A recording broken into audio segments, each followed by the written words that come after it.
Ada seorang syekh cerita dalam salah satu ceramahnya, cerita tentang seorang dokter perempuan di sana, di Arab sana. Ada seorang anak lelaki bawa ibunya masuk ke dokter ini, subhanallah. Ibunya ini gila. Anak-anak muda ini, belum nikah, dia bawa ibunya. Nanti ibunya tersenyum sendiri, ketawa sendiri. Masuk ke ruang dokter itu, mejanya dokter diputerin sama ibunya. Anaknya minta maaf, ya dok, kata dia. Sekali-kali nanti ngeliat di televisi dokter itu ada gambarnya Ka'bah. Ibunya ngomong, nak kau bukan nak ngomong, kamu bohong mat kau bohong sama ibu. Katanya mau dibawa umroh ibu, kata dia. Nanti diludahin anaknya, digigit anaknya. Nanti kerudungnya ibunya terbuka, dipasangin lagi.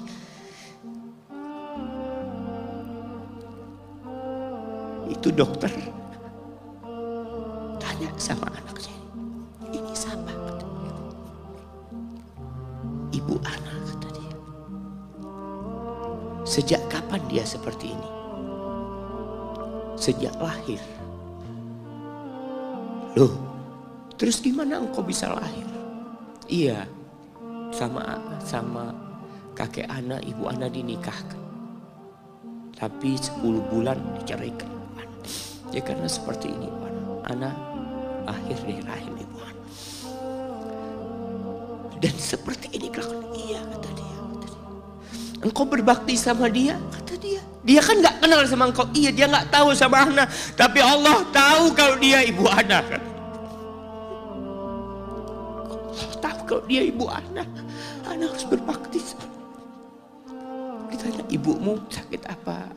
Ibu kena gula. Kata dia, kena ini sakit. Setelah dikasih resep, itu dokter cerita, pasiennya keluar, ditutup pintunya. Dokter ini nangis. Dia mengatakan, ana sering dengar ceramah tentang birrul walidain. Ana sering mendengarkan tausiah ustaz tentang berbakti kepada orang tua. Tapi ana baru sekarang melihat kebaktian seorang anak sama orang tuanya.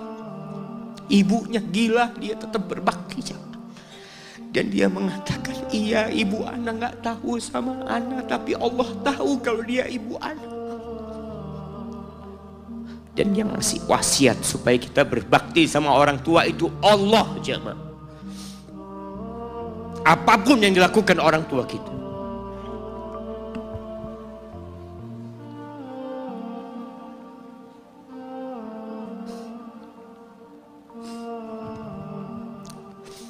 Apalagi ibu. Allah katakan, hamalathu ummuhu kurha wa wada'athu kurha. Ibu kita, hamil kita itu dalam kondisi yang sulit.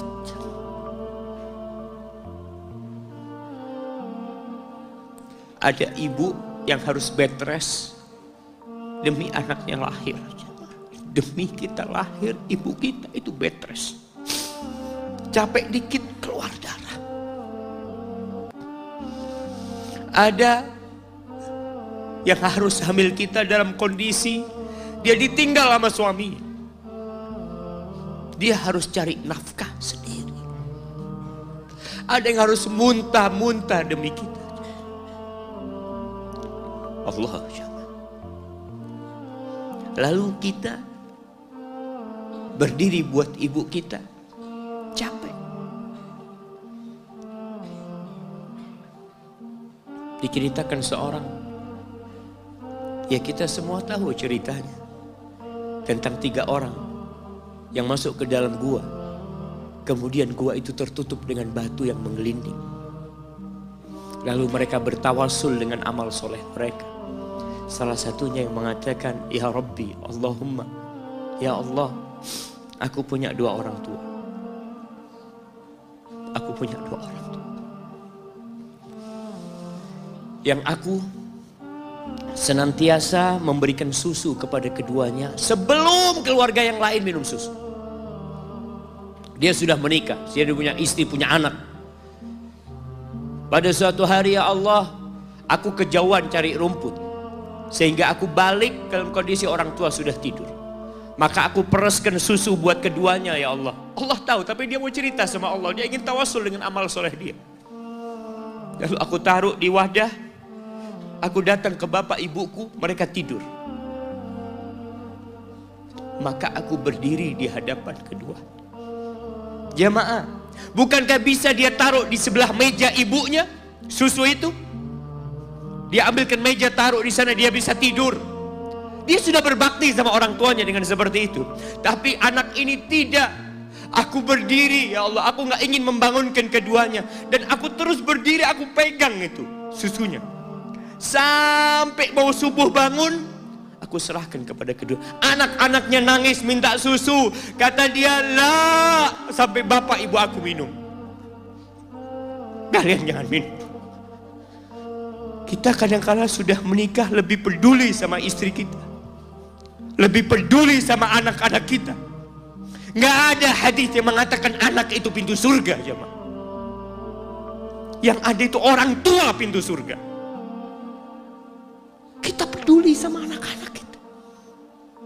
Beli oleh-oleh buat istrinya. Ditelepon istrinya mau apa, kepingin apa. Pernahkah engkau telepon ibumu? Tanya, Umi kepingin apa, Umi? Ana lagi dalam perjalanan, Umi. Jamaah, itu anak, Masya Allah, dia berdiri. Kenapa dia kuat, jamaah? Karena dia tahu Allah yang nyuruh dia berbakti. Mungkin tidak ada yang melihat berdirinya dia, tapi Nabi ceritakan berdirinya dia. Dari malam jamaah sampai pagi, berapa jam dia ingat, ibuku hamil aku 9 bulan.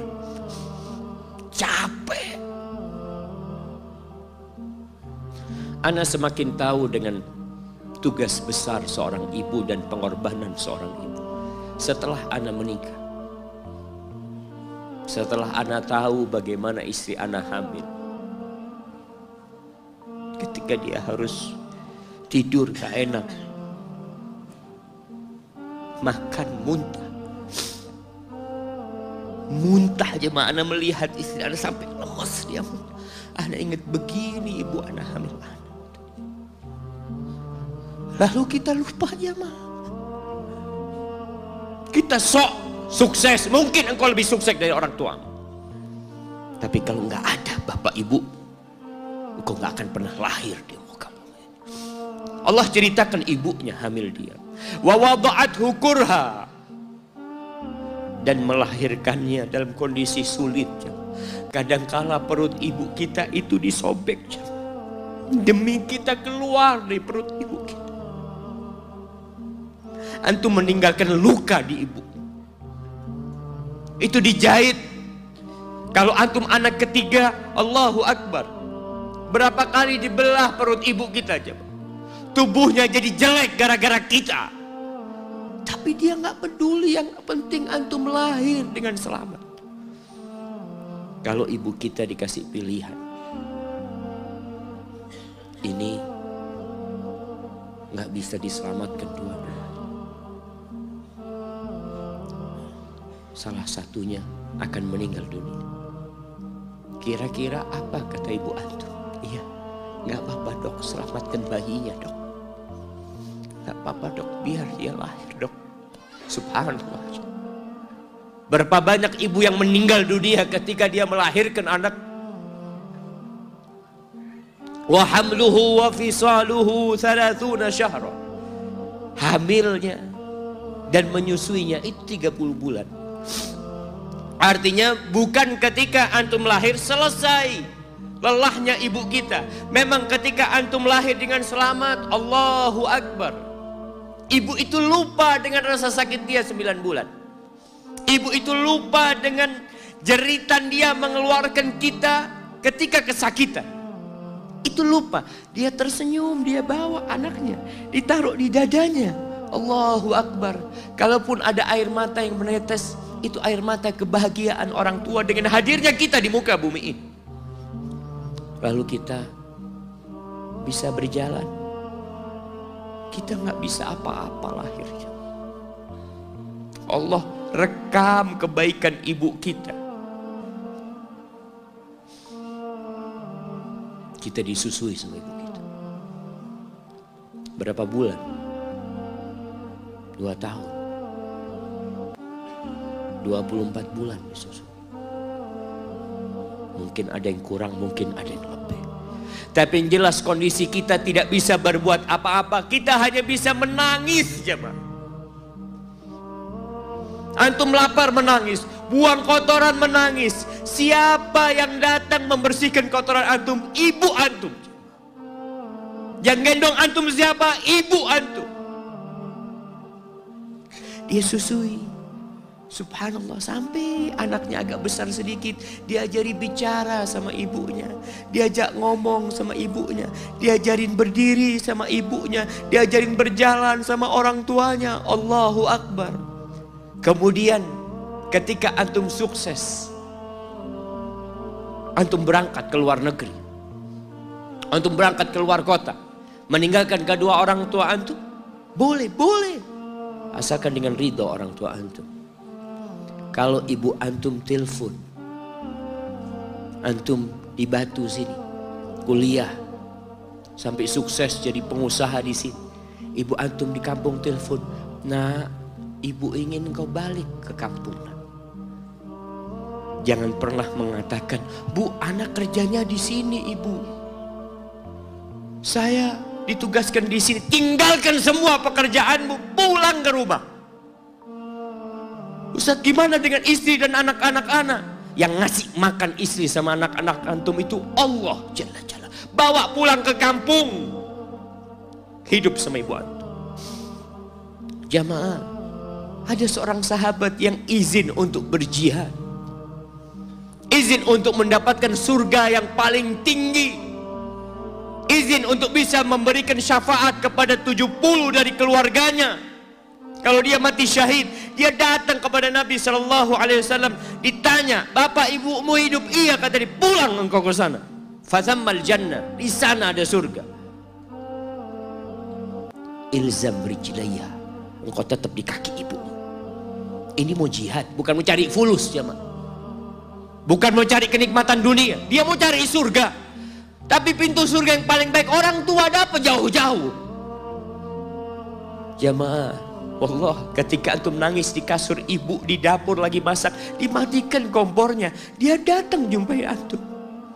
Antum lihat, anak sering lihat ketika kajian, bagaimana seorang ibu yang gendong anaknya yang nangis. Dia ingin dengarkan kajian, tapi engkau menghalangi dia untuk mendengarkan kajian dengan baik. Dia harus gendong. Kadang-kadang nggak boleh deket-deket kajian, yang bawa anak tempatnya lain, dan dia nurut. Engkau ganggu hidup dia dari sejak engkau lahir. Kemudian setelah engkau dewasa, engkau gak berbakti sama ibu. Lupa dengan wa hamluhu wa fisaluhu 30 syahr. Di masa Umar bin Khattab, ada seorang yang datang kepada Umar mengatakan, ya Amirul Mukminin,